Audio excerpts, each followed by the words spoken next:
Hello dear friends, good morning, good evening all of to you. Tally Prime की class में एक बार फिर से आपका हार्दिक स्वागत है। टेली प्राइम की प्रीवियस लेक्चर्स में हम जीएसटी की बात कर रहे थे और जीएसटी में हमने कवर किया था जीएसटी को किस तरह से आप एक्टिवेट करते हैं। इसके बाद जीएसटी के लेजर्स यानी कि इनपुट और आउटपुट के लेजर्स कैसे क्रिएट करते हैं। इसके बाद हमने आइटम के अंदर समझा था कि आइटम के अंदर जीएसटी का डिटेल्स आप किस तरह से प्रोवाइड करते हैं, एचएसएन वाइज डिटेल और टैक्स रेट आप किस तरह से वहां पर इंटर करते हैं। वहां तक हमने डिटेल में सब कुछ कवर कर लिया है। कुछ प्रैक्टिकल एक्सरसाइज भी दी थी। आई होप कि वो एक्सरसाइज भी आपने कंप्लीट कर ली और यहां तक का कंसेप्ट आपको 101% क्रिस्टल क्लियर है। आज हम बात करने वाले हैं कि हाउ टू रिकॉर्ड परचेज। जब भी हम कोई भी गुड्स परचेज करते हैं, जिसका हमारा कोई बिजनेस होता है, अगर उसको हम परचेज करते हैं तो उसे हमें टेली के अंदर रिकॉर्ड करना होता है। अब यहां पर आपके पास में 3 सिचुएशन हो सकती है उस परचेज को रिकॉर्ड करने की। पहली सिचुएशन ये है कि सर आप जीएसटी में रजिस्टर्ड डीलर है और सामने वाले पर्सन भी जीएसटी रजिस्टर्ड डीलर है। वो जीएसटी के साथ में आपको एक इनवॉइस प्रोवाइड कर रहा है, उसको आपको रिकॉर्ड करना है। दूसरा ये है कि सर आप जीएसटी में अनरजिस्टर्ड डीलर है। आप क्या है सर, अनरजिस्टर्ड डीलर है और सामने वाला पर्सन रजिस्टर्ड डीलर है। उसकी आपको अगर परचेज की एंट्री करनी है तो आप कैसे करेंगे। और तीसरी सिचुएशन ये होती है कि सर सामने वाला पर्सन रजिस्टर्ड है, आप भी रजिस्टर्ड है, लेकिन आप स्टॉक मेंटेन नहीं कर रहा। बहुत सारे केसेस में ऐसा होता है कि सर हम स्टॉक मेंटेन नहीं करते हैं, तो ऐसे केसेस में आप इसकी एंट्री कैसे करोगे। इन तीनों सिचुएशन को हम अलग अलग स्टेप बाय स्टेप डिटेल्स में कवर करेंगे। तो आज का लेक्चर परचेज के पॉइंट ऑफ व्यू से बहुत इंपॉर्टेंट है। हालांकि एवरी लेक्चर इज इंपॉर्टेंट, लेकिन अगर आप परचेज के बारे में पूरा डिटेल में बहुत अच्छी तरीके से समझना चाहते हैं तो इस क्लास को आप डिटेल में अच्छी तरीके से देखिएगा। सेल्फ नोट आप जरूर बना रहे होंगे, एक प्रॉपर तरीके से आपने एक नोटबुक टेली की अलग से आपने रेडी करके रखी हुई, वहां पर आप सेल्फ नोट आप जरूर बना रहे हैं और इसको आप प्रॉपर तरीके से रिवाइज भी कर रहे हैं। सर अब हमारे पास में सर एक इनवॉइस है और ये इनवॉइस इस तरह से आपके पास में एक इनवॉइस आता है। जब भी हम कोई भी गुड्स परचेज करते हैं हमारे पास में इस टाइप का इनवॉइसेस आता है। अगर आप फर्स्ट टाइम देख रहे हैं कि सर मैं इसकी अकाउंटिंग कैसे करूंगा, ये कोई अगर हमारे पास में कोई इनवॉइस आता है उसको अपनी बुक्स के अंदर कैसे रिकॉर्ड करूंगा। नॉर्मली अगर आप कहीं पर भी जाते हैं तो सर आपको ट्रांजैक्शन कैसे होते हैं बस उसके हिसाब से रिकॉर्ड करना सिखाया जाता है। तो जैसे आपको ये फील नहीं होता है कि अगर हम प्रैक्टिकली कहीं पर जाएंगे तो हम इसको किस तरह से रिकॉर्ड करेंगे। अगर हम कहीं भी प्रैक्टिकल अकाउंटिंग कर रहे हैं तो प्रैक्टिकल अकाउंटिंग के अंदर आपको इस टाइप का एक इनवॉइस आता है। अब इस इनवॉइस के अंदर हमको क्या क्या देखना होता है उसको समझना होता है। सबसे पहले यहां पर जो इनवॉइस आता है, जैसे फॉर एग्जांपल हमने गुड्स परचेज किया हुआ है तो हमारा नाम बिल में कहां पर आएगा सर, ये आएगा यहां पर, ये फॉर एग्जांपल हमारा नाम है कि हमने गुड्स परचेज किया हुआ है। सामने वाली पार्टी कौन है, सप्लायर्स है, तो सप्लायर्स का नाम ऑलवेज बिल के ऊपर होगा। यानी कि इस इनवॉइस के आधार पर हमने क्या किया है सर, गुड्स को परचेज किया हुआ। और जब हमने कोई गुड्स परचेज किया हुआ है तो हमारे पास में सर क्या क्या डिटेल्स है, हमारे पास में है सर सामने वाली पार्टी का नेम है और उसका जीएसटीआईएन नंबर है और उसका एड्रेस है, ये हमारे पास में उसकी डिटेल्स है। इसके बाद सर टैक्स इनवॉइस है, यानी कि इसमें टैक्स का अमाउंट है इसलिए इसको टैक्स इनवॉइस नाम रखा गया। इनवॉइस नंबर हमारे लिए काम आता है और इनवॉइस की डेट काम आती है। यानी कि जब भी हम कोई भी गुड्स परचेज को रिकॉर्ड करते हैं अपनी टेली के अंदर तो ये चीजें काम आएंगी। इसके बाद सर ये एचएसएन कोड, शटर स्प्रिंग, ये एक आइटम से ये गुड्स है। फॉर एग्जांपल हमारा इस टाइप का कोई बिजनेस है जिसमें हम शटर स्प्रिंग परचेज कर रहे हैं, फिर उसको हम सेल्स कर रहे हैं। क्वांटिटी आपको यहां पर दे रखी है और उसका यूनिट आपको दे रखा है केजी, यानी कि हम ये जो भी गुड्स परचेज कर रहे हैं इसको किस पे मेजर कर रहे हैं, केजी में मेजर कर रहे हैं। पर केजी का आपको रेट दे रखा है, यहां पर आपको उसकी टोटल टैक्सेबल वैल्यू दे रखी है टोटल। अब यहां पर सर एक ही अमाउंट है, इसका यहां पर कोई भी मतलब नहीं निकलता। इसके लिए हमारे अगर हम इसको रिकॉर्ड करना है ना तो इसके लिए हमारे कोई मतलब नहीं है 2/18 इंच, 2/80, 3/50, इससे हमारा कोई लेना देना नहीं। हमें तो सिर्फ एक ही आइटम से मतलब है कि जैसे फॉर एग्जांपल हमारे शटर स्प्रिंग एक आइटम है जिसको हमने परचेज किया हुआ, तो टैक्सेबल वैल्यू आपकी यहां पर आ गई। अब यहां पर ये बात कर रहा है कि sir tax amount after tax, यहां पर ये आईजीएसटी लगा रहे हैं। तो आईजीएसटी क्यों लगा रहे हैं, क्योंकि इनका जो जीएसटी नंबर है 23 है, जो सप्लायर कर रहे हैं वो 23 है और जो परचेजर है वो 22, यानी कि छत्तीसगढ़ की पार्टी है। तो एक स्टेट से दूसरे स्टेट जब भी हम कोई गुड्स की सप्लाई करते हैं तो वहां पर आईजीएसटी चार्ज होता है। तो ये अनारिया इंटरप्राइजेस के लिए सेल्स बिल है और संजय हार्डवेयर स्टोर के लिए ये परचेज बिल है। तो फॉर एग्जांपल हम मान के चलते हैं कि हम है संजय हार्डवेयर, हम कौन है, संजय हार्डवेयर, तो हमने क्या किया हुआ, परचेज किया, तो हमारे लिए कौन सा बिल है सर, परचेज बिल है। अब एक और चीज ध्यान में रखना, जब भी आपको इस तरह का इनवॉइस देखोगे यहां पर तो उन्होंने सीजीएसटी लिखा हुआ है, लेकिन कभी कभी क्या होता है सर यहां पर इनपुट सीजीएसटी और इनपुट एसजीएसटी लिखा हुआ होता है। सॉरी, इनके लिए आउटपुट लिखा होता है। क्या लिखा होता है सर? आउटपुट लिखा होता है, क्योंकि हमारे लिए क्या है सर, ये इनपुट है, लेकिन जब वो सेल्स करते हैं तो सेल्स करते समय क्या लिखते हैं सर? आउटपुट और आउटपुट। तो यहां पर वो आउटपुट लिख के आपको इनवॉइस प्रोवाइड करेंगे, तो आपके लिए क्या हो जाएगा? वो इनपुट हो जाएगा। आपको सेम टू सेम उस बिल को कॉपी नहीं करना, तो हमारे लिए क्या हो जाएगा सर? इनपुट हो जाएगा। तो प्रैक्टिकली अगर इस इनवॉइस को अगर हमें टेली प्राइम के अंदर रिकॉर्ड करना है तो हम कैसे करते हैं? इसके लिए हमको जाना है सर टेली प्राइम में, और टेली प्राइम के अंदर हमें यहां पर एक लेजर्स क्रिएट करना है। अब इसको ट्रांजैक्शन को रिकॉर्ड करना है। अब हम ये मान के चलते हैं कि सर हमने इसका आइटम्स हमने क्रिएट कर लिया था, इसकी पार्टी का लेजर्स हमने क्रिएट कर लिया, इसको सन्ड्री डेटर्स के अंदर रखा, क्रेडिटर्स के अंदर रखा हुआ, और हमें सिर्फ इसकी परचेज की एंट्री करनी है। तो परचेज की एंट्री करने के लिए हमको कहां जाना है सर? वाउचर में। जैसे आप वाउचर्स में जाएंगे, आप यहां पर डेट सेलेक्ट करेंगे। अब हमारी यहां पर जो डेट दे रखी है वो कौन सी है सर? फॉर एग्जांपल 10 जनवरी 2025 है। हम यहां पर मान के चलते हैं कि सर 1 अप्रैल 2025, क्योंकि हमारा जो फाइनेंशियल ईयर है 25-26 से स्टार्ट हो रहा है। आपकी जो भी एग्जैक्ट डेट होगी वो डेट आपको एंटर करनी है। सप्लायर इनवॉइस नंबर यहां पर आपको दे रखा है सर 101, सप्लायर का इनवॉइस नंबर है। पार्टी अकाउंट नेम, अब यहां पर सर पार्टी अकाउंट नेम में किसका आएगा? तो पार्टी अकाउंट नेम में आएगा सर एनारिया इंटरप्राइजेस। हम कौन है? हम संजय हार्डवेयर है, और हमने जिससे भी गुड्स परचेज किया हुआ उसका नाम आएगा। तो हमने किससे गुड्स परचेज किया हुआ है? अनारिया इंटरप्राइजेस, तो हम यहां पर लिखेंगे सर अनारिया इंटरप्राइजेस। क्लियर है? तो अनारिया इंटरप्राइजेस है, यहां से हमने परचेज किया हुआ है। फॉर एग्जाम्पल हमने यहां पर उनका जीएसटी नंबर डाल दिया और ये सब हमने यहां पे कर दिया। ठीक है। अब सर हमें क्या करना है कि जब हम कोई गुड्स भी परचेज करते हैं, दो तरीके से परचेज करते हैं। एक हम परचेज करते हैं लोकल, लोकल का मतलब विद इन स्टेट हम कोई भी गुड्स परचेज करेंगे, उसको लोकल परचेज में रखेंगे। और एक हम करते हैं सर इंटर स्टेट परचेज, यानी कि एक स्टेट से दूसरे स्टेट। तो हमने यहां पर आउट ऑफ स्टेट से गुड्स परचेज किया हुआ है। कहां से परचेज किया हुआ है? आउट ऑफ स्टेट से। इसलिए हमारे लिए क्या होगा सर? Inter state purchase. अब इंटर स्टेट परचेज का आपको क्या करना होता है सर? एक लेजर्स क्रिएट करना होता है परचेज के अंदर। तो वो हम कैसे करते हैं वो आपको बता देते हैं। जब भी हम कोई इंटर स्टेट परचेज होगा तो हमें यहां पर नेम लिखना है इंटर स्टेट। दो लेजर्स आपको परचेज में क्रिएट करना है। एक होगा लोकल परचेज, जो कि आपका विद इन स्टेट, अगर आप कोई भी गुड्स परचेज करोगे तो आप लोकल परचेज में रखोगे। और एक रोना होगा सर इंटर स्टेट परचेस, जो आप एक स्टेट से दूसरे, यानी किसी भी दूसरे स्टेट से, आपके स्टेट के अलावा किसी भी दूसरे स्टेट से अगर आप कोई भी गुड्स परचेस करोगे जहां पर आईजीएसटी चार्ज करके बिल आएगा, तो वहां पर आपको इंटर स्टेट परचेस सेलेक्ट करना। अंडर में आपको परचेस अकाउंट ही रखना। यहां पर टाइप्स ऑफ लेजर्स में आपके लिए नॉट एप्लीकेबल आएगा, एसेसिबल वैल्यू कैलकुलेशन अभी नो आएगा, और GST applicability answer yes sir applicable है इस पर। एचएसएन की डिटेल्स हमें रिक्वायरमेंट नहीं है, लेकिन जीएसटी रेट की डिटेल्स है। यहां पर जीएस स्पेसिफाइड डिटेल्स हियर आपको सेलेक्ट करना है। और फिर आपको क्या करना है? Taxable type.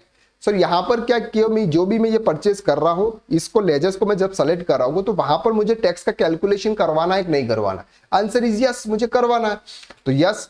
इसके बाद नेचर ऑफ ट्रांजेक्शन आएगा। सर ये जीएसटी आईजीएसटी कैसे कैलकुलेट करेगा?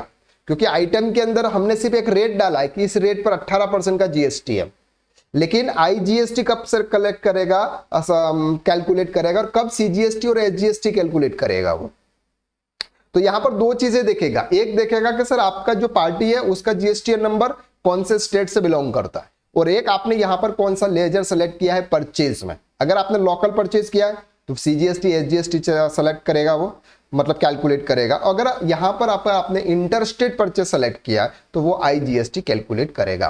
तो यहां पर नेचर ऑफ ट्रांजैक्शन में क्या आ जाएगा आपके लिए? Inter state purchase taxable. अब यहां पर बहुत सारी अलग अलग चीजें हैं, ये सब चीजें हम एडवांस के अंदर, ये सब चीजें एडवांस जीएसटी के पार्ट होती है, जिसको हम टैक्स कंसल्टेंट कोर्स के अंदर सब कुछ कवर करते हैं कि लोकल परचेज, डीम्ड एक्सपोर्ट क्या होता है, डीम्ड एक्सपोर्ट क्या होता है, इंपोर्ट एक्सपोर्ट की एंट्री कैसे होती है, एसईजेड स्पेशल इकोनॉमिक जोन क्या होता है, ये सब पार्ट हम वहां पर कवर करेंगे। अभी हम यहाँ पर इस कोर्स के यानी कि टेली के अंदर सिर्फ दो चीजें होगी, लोकल परचेज और इंटर स्टेट परचेज टैक्सेबल। तो यहां हमने विद इन अलग स्टेट से गुड्स परचेज किया, इसलिए हम इंटर स्टेट परचेज सेलेक्ट करेंगे। जीएसटी रेट हमको यहां पर डालना नहीं है, रिवर्स चार्ज एप्लीकेबल नहीं है, इनपुट टैक्स क्रेडिट यस है, और ये है सर सप्लाई में हमारे क्या है सर गुड्स है। बस इतनी डिटेल्स आप फिल करके उसको आप एक्सेप्ट कर लीजिएगा। अब सर हमारे लिए कौन सा आइटम है? हमारे लिए आइटम है सर ये शटर स्प्रिंग। तो यहां पर आपको शटर स्प्रिंग सेलेक्ट करना है। जैसे आप शटर स्प्रिंग सेलेक्ट करोगे यहां पर आपका एक ट्रैकिंग नंबर आ जाएगा, इट्स ओके। अब आपको कितना आइटम्स है सर? ये कितना है? 16,440। रेट कितना है सर उसका? 63.15। क्लियर है? अब ये अमाउंट आपका 10,38,186, 10,38,186 एंड अब सर हमें क्या करना है नीचे, अब हमारे लिए कौन सा लेजर्स आएगा सर, यहाँ पे आईजीएसटी आएगा। कौन सा आएगा? आईजीएसटी। क्यों? क्योंकि हमने इंटर स्टेट परचेज किया हुआ। तो हमें यहां पर सेलेक्ट करना होगा इनपुट आईजीएसटी, जो हमने लेजर्स प्रीवियस में क्रिएट किया था वो वाला लेजर्स हमको यहां पर सेलेक्ट करना है। जैसे हम इनपुट आईजीएसटी सेलेक्ट करेंगे तो यहां पर ऑटोमेटिकली रेट कैलकुलेट नहीं कर रहा है, करना चाहिए।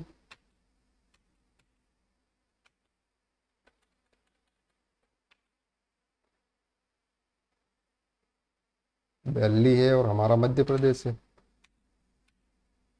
कभी कभी क्या होता है, कुछ चीज़ें ऐसी हो जाती है। 1 अप्रैल 2025 भी है, यहाँ पर भी सही है और आईजीएसटी भी है।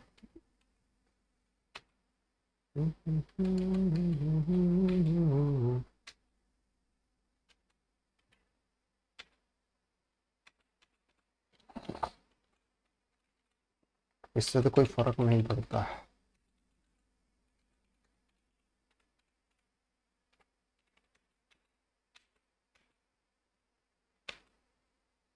इससे तो कोई फर्क पड़ेगा नहीं। अब एक काम करते हैं ना, F12 की यहाँ पर का जो ऑप्शन है, उस ऑप्शन को हम क्या कर लेते हैं, इसको एक्टिवेट कर लेते हैं। देखो कभी कभी क्या होता है, कुछ चीज़ें की वजह से रेट कैलकुलेट नहीं करता, तो ये एक ऑप्शन है modify GST HSN deleted details. तो इस ऑप्शन को हमें क्या करना है ना, यस कर लेना है। जैसे हम यस करेंगे, यहाँ पर ये इंटर करेंगे तो यहाँ पर आपको ये पूछेगा। तो यहाँ पर देखिए टैक्स रेट क्या आता है, 0 आता है। तो कभी कभी हमें क्या करना है सर, यहाँ पर हमारा टैक्स रेट डाल देना। तो यहाँ पर जैसे आपने टैक्स रेट डाला, ये ऑटोमेटिकली कैलकुलेट कर गया। कितना सर अमाउंट है? 18,24,000। अमाउंट कितना है सर? यहाँ पर जो अमाउंट है वो है हमारा 10,38,186।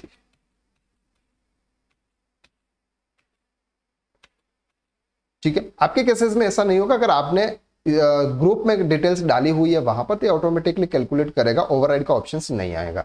तो इनपुट आईजीएसटी आपने यहां पर एंटर कर लिया और ऑटोमेटिकली सर ये आपका अमाउंट आ गया। ठीक है, प्रोवाइड जीएसटी ई वे बिल, इस ऑप्शन को अभी हम करेंगे। बाकी ई वे बिल हमें क्रिएट करने की जरूरत पड़ती है, 50,000 से ज्यादा का स्टॉक होगा at the time of sales. तो 12,25,059, ये सर आपका यहाँ पर ये इनवॉइस का टोटल अमाउंट है। ठीक है, ये वाला अमाउंट है यहाँ पर 12,25,000। अब यहाँ पर से ये जो अमाउंट है वो आपका 48 रुपीज का, ये आपको एक्स्ट्रा है और यहाँ पर आपका राउंड ऑफ है। तो हमें क्या करना है सर, एक राउंड ऑफ का हमको लेजर्स क्रिएट करना है। तो हम करेंगे सर राउंड ऑफ। ठीक है, और राउंड ऑफ में हम यहां पर लिखेंगे सर इनडायरेक्ट एक्सपेंसेस में, और इनवॉइस राउंडिंग, नॉर्मल राउंडिंग में रहेगा सर ये। ठीक है, automatically sir amount invoice rounding कर लेगा। ठीक है, तो यहां पर आपका ऑटोमेटिकली ये राउंडिंग का एप्लीकेबल करेंगे तो यहां पर ये चीजें आपकी आ जाएगी। तो हमने क्या कर लिया सर, इसको यहाँ पे एक्सेप्ट कर लिया। तो इस तरह से हम क्या करते हैं कि अगर आपने कोई भी जीएसटी परचेज कर रहे हैं, कोई आपका इस टाइप से अगर कोई इनवॉइस आता है, तो उस इनवॉइस को आप किस तरह से रिकॉर्ड करोगे वो हमने यहाँ पे कवर किया। एक और एंट्री हम पास कर लेते हैं नॉर्मली, कोई भी एक और ट्रांजेक्शन ले लेते हैं। जैसे फॉर एग्जाम्पल हमारा ये ट्रांजेक्शन है। अब हम विद इन स्टेट की बात करते हैं। फॉर एग्जाम्पल हम हरी इंटरप्राइजेस से कर रहे हैं, ये नहीं है सर हरी इंटरप्राइजेस, निशा भी नहीं है, आरके ये भी आउट ऑफ स्टेट से है, ये भी आउट ऑफ स्टेट से है। चलिए यहाँ पर हम इसका जीएसटी नंबर चेंज कर लेते हैं ना, यहाँ पर हम 23 कर देते हैं और यहाँ पे हम कर लेते हैं सर ये मध्य प्रदेश। एक सी पार्टी, जैसे फॉर एग्जाम्पल ये मध्य प्रदेश की पार्टी है। कहाँ की है? मध्य प्रदेश की पार्टी। ठीक है, और हमने इनसे गुड्स परचेज किया हुआ है। लोकल परचेज आएगा सर। आइटम्स में आप for example Samsung Galaxy mobile A15 जो भी आपका आइटम्स है वो आप इंटर करेंगे। यहां पर सर आपका इंदौर के गोडाउन में रख रहे हैं, कोई भी क्वांटिटी है, फॉर एग्जांपल 10 है और एक मोबाइल का रेट है 10,000, तो टोटल आपका आ गया 1 लाख का। अब आपको यहां पे क्या करना है सर, इनपुट CGST है। रेट कैलकुलेट ऑटोमेटिकली क्यों नहीं करता है ये?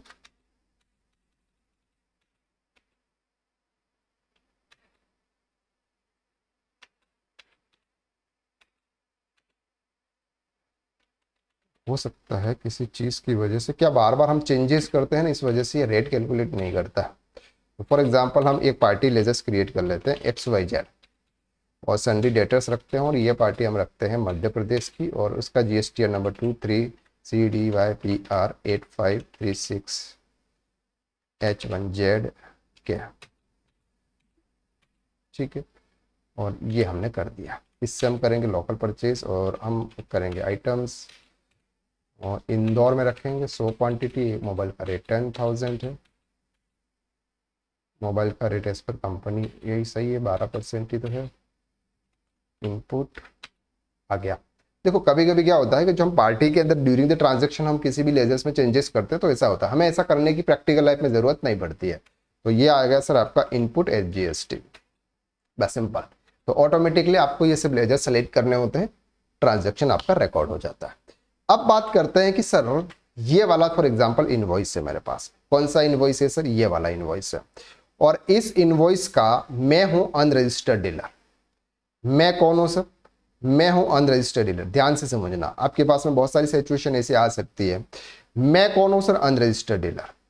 जब मैं अनरजिस्टर्ड डीलर हूं तो इसका मुझे कोई भी क्रेडिट नहीं मिलता। ये जो टैक्स का जो अमाउंट होता है उसका मुझे कोई क्रेडिट नहीं मिलता है। जब मुझे कोई क्रेडिट नहीं मिलता है तो ये मेरी परचेस कॉस्ट माना जाता है। ये पूरा अमाउंट मेरी परचेस कॉस्ट माना जाता है। तो ऐसे केसेस में अगर मुझे ट्रांजैक्शन को रिकॉर्ड करना है, मैं अनरजिस्टर्ड डीलर हूं, अगर आप किसी अनरजिस्टर्ड डीलर की अकाउंटिंग कर रहे हैं और आपके पास में GST का अगर कोई बिल आता है तो उसको आपको कैसे रिकॉर्ड करना है? तो यहां पर आपके पास में फॉर एग्जाम्पल कोई भी बिल है और NRI एंटरप्राइजेज है, फॉर एग्जाम्पल ये वाली पार्टी है, और आपने इंटरेस्टेड परचेज आपके केसेस में उस समय नहीं होगा, तो हम ये मान के चलते हैं कि लोकल परचेज ही होगा। या फिर आप ये भी कर सकते हैं, अगर आपको अलग अलग दिखाना है कि मैंने इंटरेस्टेड कितना किया और इंटरेस्टेड कितना है तो वो आप दिखा सकते हैं, ठीक है। फॉर एग्जाम्पल शटर स्प्रिंग थे और ये आपका रेट आ जाएगा सर, और रेट आपका कितना है? फॉर एग्जाम्पल 16,440 है, तो ये अमाउंट आ रहा है आपका 10,38,186, ठीक है। अब से ये ध्यान से समझो, ये वाला अमाउंट है, लेकिन ये जो GST का जो अमाउंट है वो भी आपके परचेस कॉस्ट में शामिल हो जाएगा। या फिर उसको आप एज इनडायरेक्ट एक्सपेंसेस भी रख सकते हैं, लेकिन इनडायरेक्ट एक्सपेंसेस नहीं, आप इसको डायरेक्ट कॉस्ट में शामिल कर लीजिए। तो हमारी जो कॉस्ट होगी ना वो 12 लाख कितनी आ जाएगी? 12,25,059, बस सिंपल। यहां पर कोई भी टैक्स रेट नहीं आएगा, कोई भी नीचे इनपुट CGST की इनपुट HGST हमको एंटर करने की जरूरत नहीं होगी। क्यों नहीं है? क्योंकि सर हम अनरजिस्टर्ड डीलर है। हम अनरजिस्टर्ड डीलर है, इसका मतलब हम GST का क्रेडिट नहीं लेंगे। इनपुट CGST इनपुट HGST का हमारे केसेस में कोई मतलब ही नहीं रहेगा। क्लियर हो गया आपको यहां तक? तो ये दो सिचुएशन हमने यहां पर समझ ली। एक सिचुएशन समझिए कि सर आप GST रजिस्टर्ड डीलर है और आप उसका इनपुट टैक्स क्रेडिट ले रहे हैं, सामने वाला पर्सन भी रजिस्टर्ड है, आपको GST चार्ज करके बिल दे रहा है। दूसरा हमने देखा कि सर सामने वाला पर्सन रजिस्टर्ड है, वो सामने GST चार्ज करके बिल दे रहा है, लेकिन हम अनरजिस्टर्ड है। तो अनरजिस्टर्ड के लिए हमको किस तरह से ट्रांजैक्शन को रिकॉर्ड करना। अब बात करते हैं कि सर हम अनरजिस्टर्ड डीलर है और हम स्टॉक मेंटेन नहीं कर रहे हैं, तो ऐसे केसेस में आपको कैसे एंट्री करनी है? तो यहां पर आपको कंट्रोल के साथ में H प्रेस करना है और आपको मोड चेंज करना है। मोड में आपको यहां पर अकाउंट इनवॉइस सेलेक्ट करना है। जैसे आप अकाउंट इनवॉइस सेलेक्ट करेंगे, सप्लायर का इनवॉइस नंबर यहां पर आपका आ जाएगा, फॉर एग्जांपल 101 1 अप्रैल 2025 अनारिया एंटरप्राइजेस, ठीक है। अब यहां पर आएगा सिर्फ आपका परचेज, बस। इंटर अमाउंट कितना है सर आपका? यहाँ पे 10,3A पूरा अमाउंट आएगा 12,25,059, बस सिंपल। बाकी ये डिटेल्स तो वहां पर नहीं आएगी ना, क्योंकि GST एक्टिवेट नहीं होगा, तो ये डिटेल्स आपसे नहीं पूछेगा। बस ये सिंपल ट्रांजेक्शन। अब हमें कोई मतलब नहीं कि कितने आइटम्स हैं, कि क्या आइटम्स है, उसका HSN क्या है, कि क्या है, उससे हमको कोई फर्क नहीं पड़ता। लेकिन एक चीज ध्यान रखना, अगर आप अनरजिस्टर्ड डीलर हैं लेकिन कल उठकर आप रजिस्टर्ड डीलर बनने वाला है और वो रजिस्टर्ड डीलर का अगर स्टॉक आपके पास में रह गया और अगर आप फ्यूचर में उसको GST में सेल्स करोगे तो वहां पर फिर आपको HSN वाइज डिटेल चाहिए रहेगी कि आपके पास में कितना स्टॉक पड़ा हुआ था, जो स्टॉक आपने GST नंबर लेने के बाद सेल किया हुआ है। क्लियर हो रही है चीजें, बातें? ये सब प्रैक्टिकल चीजें, ये प्रैक्टिकल चीजें हम टैक्स कंसल्टेंट कोर्स के अंदर बहुत डिटेल में एक्सप्लेन करते हैं। तो यहां तक आज के लेक्चर्स में हमने क्या देखा सर? आज के लेक्चर्स में हमने देखा परचेज की एंट्री कैसे करते हैं, और ये है आपके पास में इनवॉइसेस। तो एक इनवॉइसेस आपके पास में ये, दूसरा है यहाँ पर डेट दे रखी है और ये टोटल अमाउंट्स है। तो हमने देखा सर एक इंटर स्टेट परचेज कैसे होगा, एक होगा सर इंट्रा स्टेट कैसे करेंगे, दोनों को चीजों को होगी। इंपोर्ट एक्सपोर्ट का वो हम टैक्स कंसल्टेंट कोर्स में डिटेल में कवर करते हैं। इसके बाद स्पेशल इकोनॉमिक जोन भी हम वहां पे कवर करते हैं, ठीक है। इसके बाद हमने देखा कि सर अगर आप अनरजिस्टर्ड डीलर है तो आप उसकी एंट्री कैसे करेंगे, और आप अनरजिस्टर्ड डीलर हैं लेकिन स्टॉक मेंटेन नहीं कर रहे हैं, तो इन तीनों सिचुएशन में आप उसकी एंट्री कैसे करेंगे। आई होप कि आज का लेक्चर्स आपको बहुत अच्छी तरीके से समझ में आ गया। तो आज के लिए बस इतना, नेक्स्ट लेक्चर्स में फिर मुलाकात करते हैं, तब तक के लिए थैंक यू सो मच।